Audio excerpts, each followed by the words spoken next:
Students, today we will start first chapter of genetics.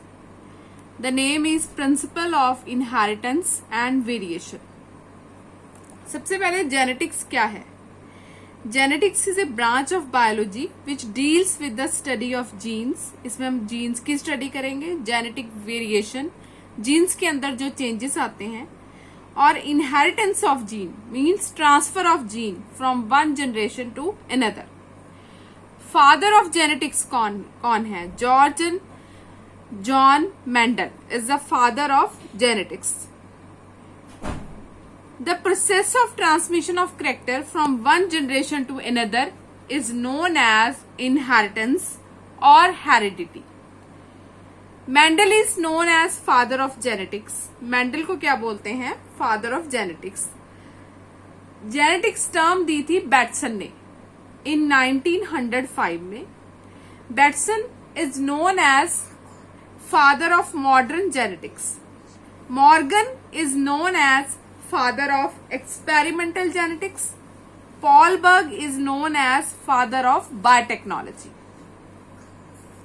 तो ये कुछ इंपॉर्टेंट टर्म्स थी. सबसे पहले मैं आपको मेंडल के बारे में कुछ बताना चाहूंगी, क्योंकि मेंडल का जेनेटिक्स में बहुत रोल है. आपको मेंडल के बारे में नॉलेज होनी चाहिए.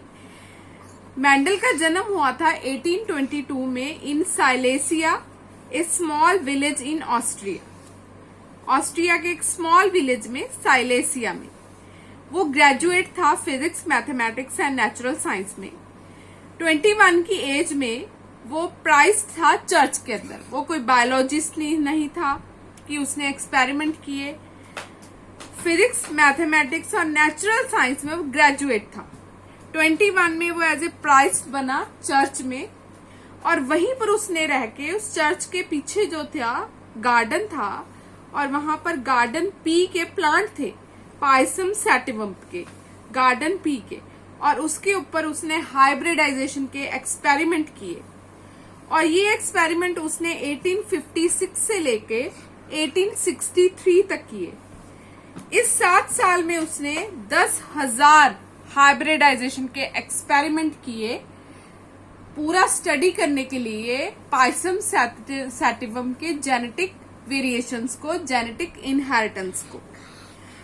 1866 में उसने पब्लिश किया paper experiment in plant hybridisation, एक local journal of Brunn natural history society में. उसके बाद 1884 में उसकी डेथ हो गई. 16 साल after his death, that is in the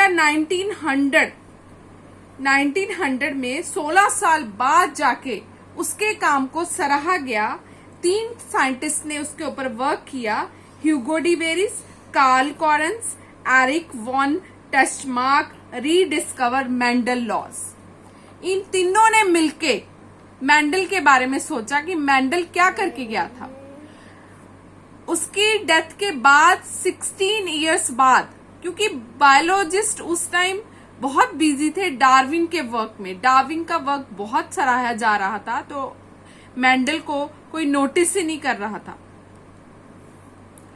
उसका वर्क प्रॉपरली पब्लिश नहीं हुआ था, दैट्स वाई. उसके बाद फैक्टर्स, वो जीन्स को एज ए फैक्टर डिनोट कर गया, तो फैक्टर लोगों को समझ नहीं आ रहा था. सक्सेस ऑफ मेंडल, मेंडल ने सबसे पहला, मेंडल का जो सक्सेस था, उसने कंट्रास्टिंग कैरेक्टर पी प्लांट के लिए थे.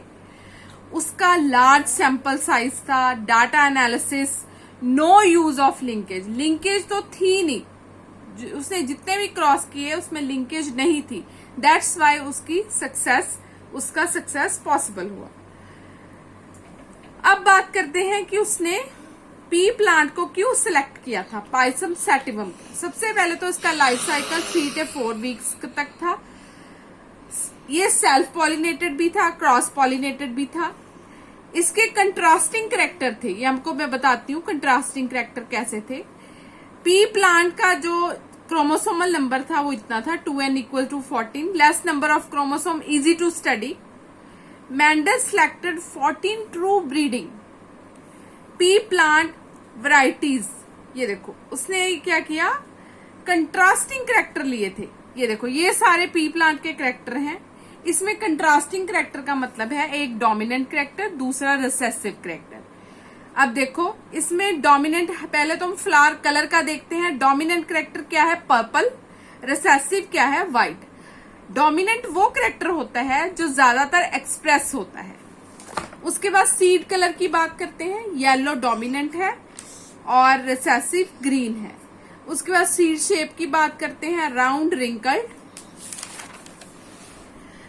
Pod colour green yellow, this is the dominant character, this is the recessive character. Pod shape inflated contracted. Flower position axial terminal. Plant height tall dwarf. तो ऐसे करके उसने contrasting character लिए थे Mendel ने।